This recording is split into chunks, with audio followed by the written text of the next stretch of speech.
জানেন অরুণদা, আজকে মামুনের জন্মদিন। ও বলছে ও আমাকে ডেটিং এ নিয়ে যাবে। ডেট করতে যাবি ভালো কথা, হেলমেট সাথে নিয়ে যাস। মামুন কিন্তু হেলমেট ব্যবহার করে না। অরুণদা, বাজে কথা বলেন না তো। আপনি শুধু বলেন ওরে কি গিফট দিলে ও বেশি খুশি হবে। মামুন তো আমার ভাই, ওরে হেলমেট ছাড়া গাড়ি চালাইতে দিলেই বেশি খুশি হবে।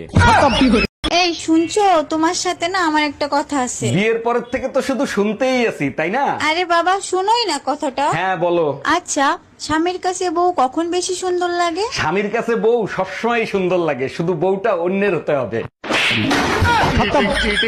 আচ্ছা বলো তো, কাল কয় প্রকার ও কি কি? 3 প্রকার: বর্তমানকাল, ভবিষ্যৎকাল, অতীতকাল। তাইলে বলো তো, পাশের বাড়ির ভাবির ঠোঁট দুইটা খুব সুন্দর, মন চায় একটা চুম্মা দি, এটা কোন কাল? এটা তো একদম সোজা, মরণকাল, সোনা পাখি।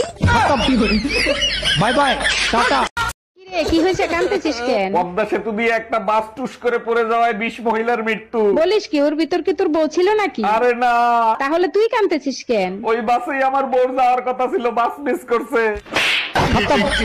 Bye bye. আরে ভাবি, কাল সারা রাত কান্নার আওয়াজ পাইছি, কি হয়েছিল আপনার? আর ভাই বললেন না, আপনার ভাই লাগাইছে সারাটা রাত জ্বলছে। ও মাই গড, তা ভাইরে একটু সাবধানে লাগাতে বলবেন না? আরে ভাই সাবধানেই লাগাইছে, আমার মনে হয় চোখের ড্রপের মেয়াদ শেষ, তাই জ্বলছে।